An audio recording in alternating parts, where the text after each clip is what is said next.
memakai obat ulat apa? Obat ulat tetap andalan saya tetap SPP Mas ini. Menggunakan SPP. Sudah lama berkecimpung di bawang merah, pasti tahu ini penyakitnya seperti apa dan pengaplikasiannya itu harus dilakukan apa, itu harusnya sudah tahu. Kalau seumpamanya belum tahu berarti masih perlu banyak belajar lagi seperti itu.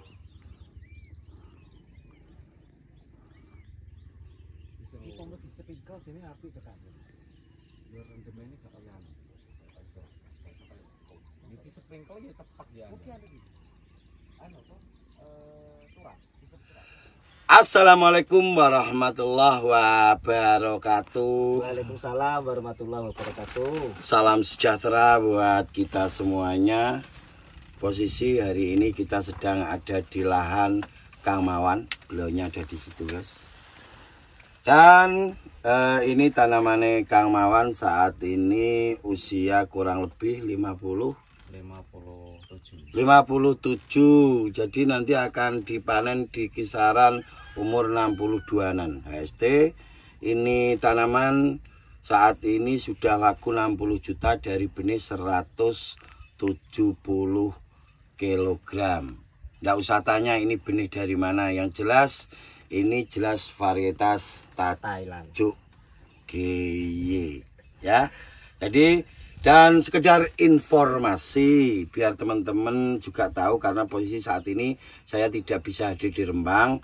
Itu tanamannya Pak Antok, Desa Gayam, Kecamatan Pamotan, Kabupaten Rembang, hari ini dipanen. Jadi laku langsung dipanen.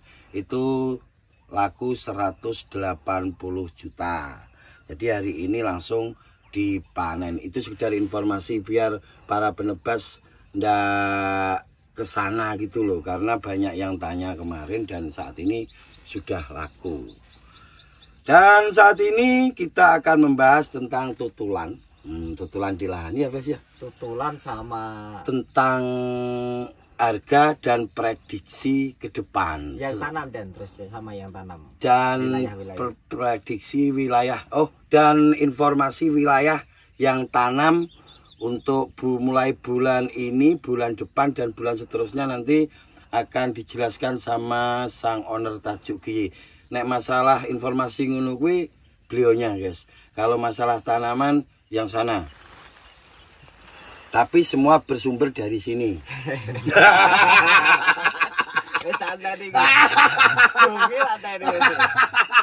Yuk terima dan tidak terima ya seperti itu. Ya. Pas lene. Informasi kalau tutulan di lahan, informasi yang didengar oleh Kang Mawan berapa saat ini? Rata-rata tutulan di lahan 30 up. 30 up, guys. Itu yang kualitas super. Yang kualitas super. Upnya berapa, Kang? Dijelas nih. Ya upnya paling enggak ya 35 lah. 35. Pengennya itu. Pengennya. Oh, pengen. 30 up. Itu yang super, guys, yang kelas super. Jadi untuk saat ini kalau penebas itu cuma nutul 20 ya. Pinjam nangarane wedi. Aja wis. Kalau barang. Ya sekali barang, Tapi untuk tanamannya yang masih moler, terus tanamannya yang kecil-kecil, ya ditutul 10.000 12.000 pantes. Juga dan lebih enggak? Oh, ya, lebih. Jadi lebih. Kita bicara benar-benar petani bawang merah.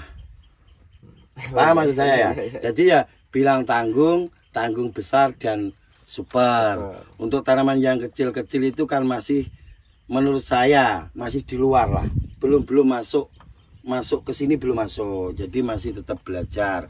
Yang biasa bilang kalau lahan sekian, laku sekian, itu dijual sama tanahnya lah. Itu golongan petani yang bisanya panen campur moler, campur kecil-kecil seperti itu. Jadi belum paham lah. Belum paham, taunya tanam bawang merah itu segitu itu sudah luar biasa. Jadi, tapi kita tidak akan membahas itu.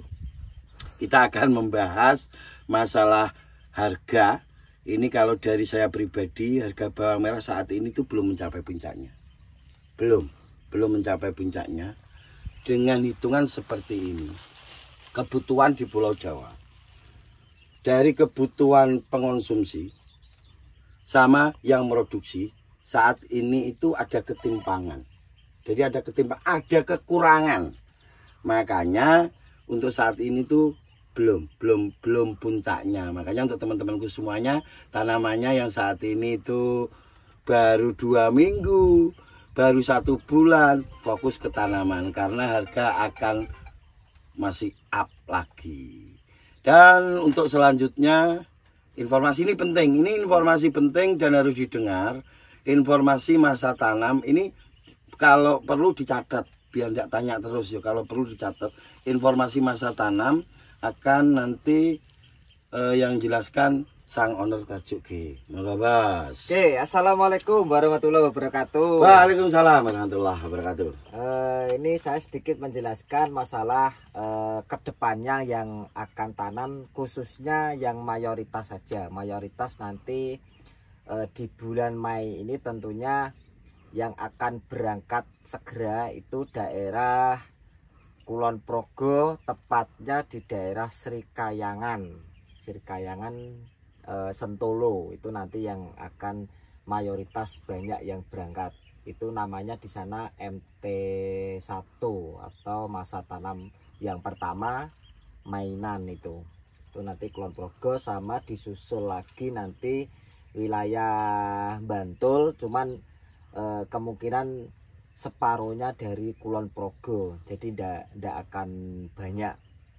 Terus yang kedua itu nanti di daerah Brebes sebagian, sama cuman nggak banyak Brebes itu nanti, sama yang banyak kemungkinan di daerah pinggirannya Brebes, tepatnya di baratnya Brebes itu di daerah Cianjur nanti akan tanam juga, sama wilayah Situbondo yang bagian timur itu juga akan tanam. Terus selanjutnya yang kemungkinan yang paling banyak nanti di daerah Lombok sama Bima. Ini nanti yang Bima juga menyusul, cuman saat ini Bima masih panen, jadi menuntaskan panen, setelah itu langsung berangkat tanam. Dan informasi yang terakhir untuk masa tanam yaitu saat ini Nganjuk panen. Nganjuk khususnya di daerah barat sama tengah itu lagi panen. Persiapan olah lahan kemungkinan 10 hari sampai 15 hari nanti langsung memasuki tanam rayanya Nganjuk ini nanti. Kemungkinan bulan ini akhir sudah ada yang tanam, cuman tak ambil rata-ratanya nanti awal bulan Juni atau bulan 6. Bulan 6 itu nanti di wilayah Nganjuk itu sementara. Dan untuk informasi masa tanamnya di daerah di beberapa daerah itu ya, beberapa daerah Nganjuk, Kulon Progo sama Bima nanti yang untuk mayoritasnya, yang lain minoritas nanti. Oke, itu penjelasan atau informasi masa tanam yang kita ambil itu yang mayoritas, yang sentra-sentra. Tapi untuk kabupaten yang lain tidak usah berkecil hati, bisa mendengarkan. Jadi kalau saya tanam pas bulan ini berarti berbarengan dengan wilayah sana. Jadi jenengan-jenengan biar tahu informasinya. Kalau untuk keseluruhan di Pulau Jawa itu ndak ada putusnya tanam bawang merah. Cuman kan bukan sentra, bukan mayoritas tapi minoritas. Bahkan seperti Bojonegoro sendiri itu selalu ada yang tanam, bulan apapun ada yang tanam, cuman ndak banyak, ndak akan berpengaruh pada harga bawang merah, ndak berpengaruh dengan naik dan turunnya itu ndak mungkin berpengaruh seperti Bojonegoro, Tuban dan Rembang itu ndak mungkin berpengaruh di terutama pasar pengikutnya Gusman Bojonegoro pasti gak ngaruh gitu. Gak ngaruh. Jadi ndak ngaruh. Untuk masa tanam itu sudah dijelaskan oleh sang owner Tajuk GY, jadi sampean bisa mendengarkan dan dicatat biar jenengan itu paham kira-kira saya panen nanti berbarengan dengan ini. Cuman di sini saya tegaskan untuk petani bawang merah sejati. Ini enggak mungkin dia itu berpikir nanti saya panen bareng sana. Enggak pernah berpikir ke situ. Dia bakal mencari peluang cuaca yang bagus untuk tanam bawang merah. Karena petani bawang merah yang benar-benar paham, yang tahu, itu dia tidak akan fokus ke harga tapi ke tanamannya. Dimana di saat tanamannya itu hasilnya bisa maksimal, harga sejatuh apapun selama tidak di bawah 10.000 masih dapat untung. Apalagi kalau tutulan saat ini di atas 25 bahkan tembus 30.000. Itu yang diuntungkan siapa? Yang paham, yang ngerti tentang budidaya bawang merah. Seandainya tutulan pun nyampe 35.000, itu ndak akan ngefek pada petani yang tidak paham budidaya bawang merah.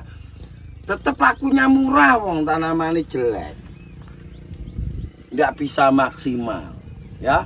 Jadi yang terpenting itu pahami dulu karakter dari benih yang sampean tanam, pahami cara olah lahannya, pahami cara merawatnya.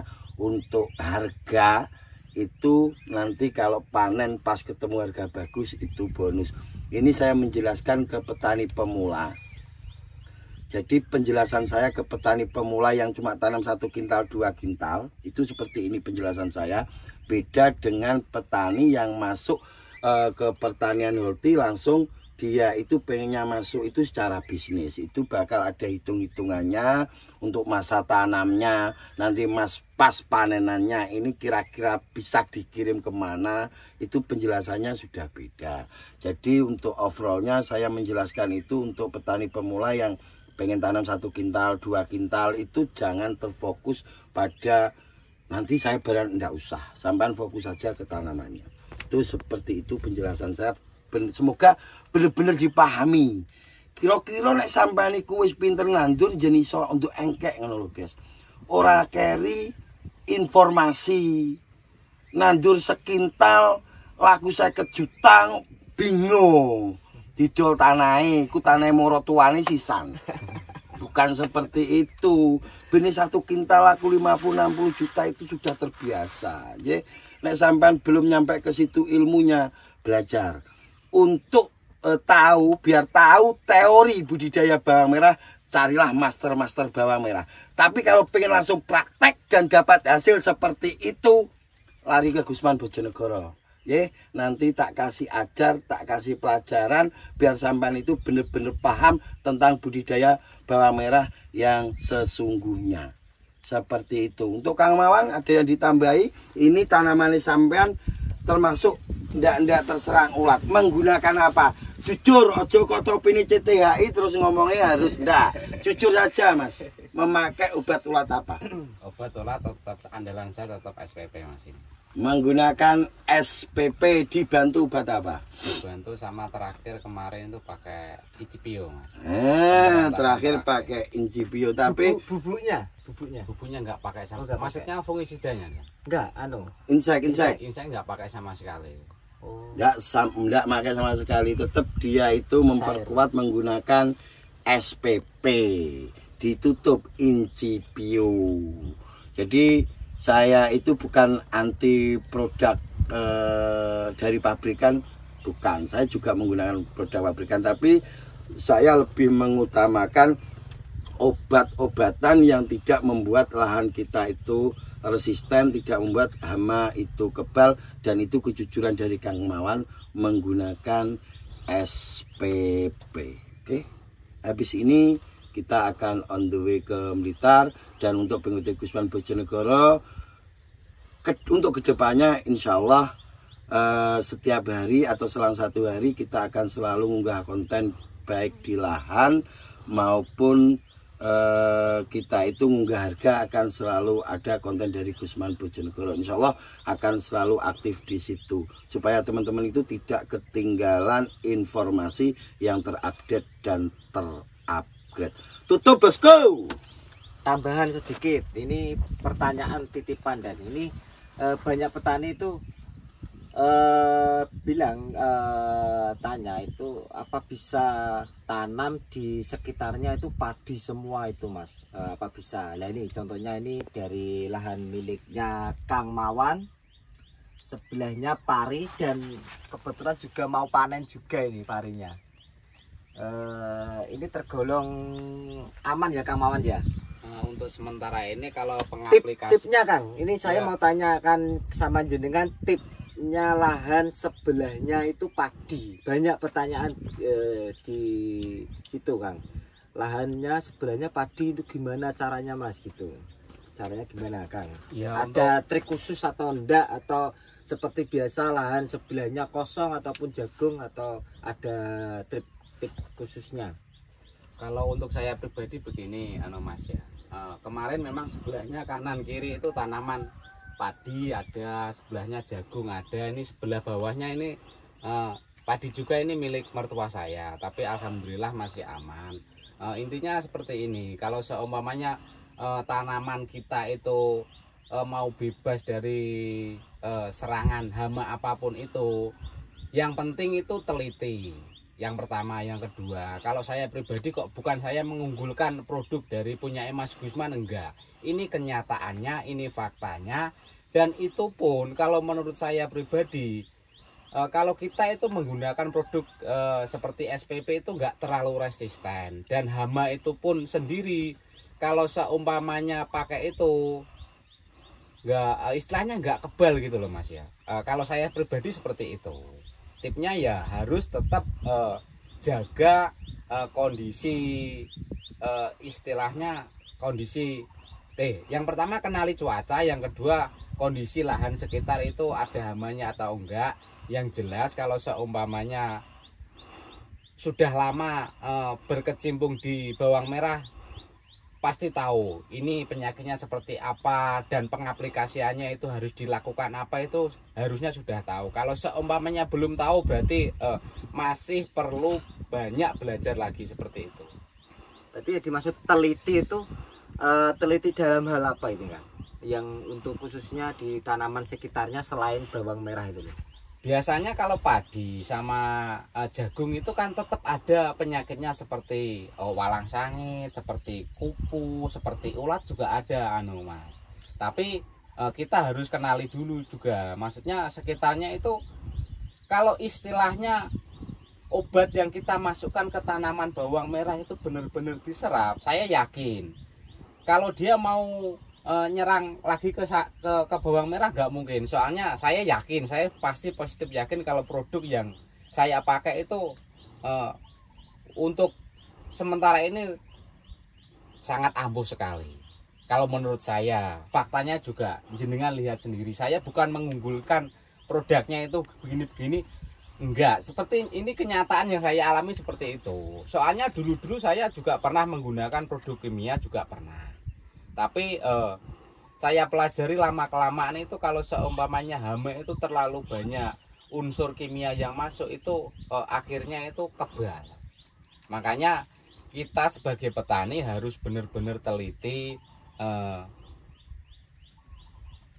gimana ya, teliti mengenali apa ya penyakit yang masuk seperti itu Mas. Sudah dan itu. Oke, itu penjelasannya. Pertanyaan dari Sang Onur Tajuk Giye itu mewakili pertanyaan dari banyak petani Ya. dan dijawab oleh Kang Mawan. Penjelasan dari Kang Mawan saya rasa lebih dari cukup, tapi nanti akan saya buatkan konten gimana cara meloloskan tanaman sampean yang di sekelilingnya itu tanaman padi, dan ada penjelasan lebih komplit lagi seperti itu. Siap. Oke. Terima kasih untuk semuanya. Mohon maaf atas segala kekurangan.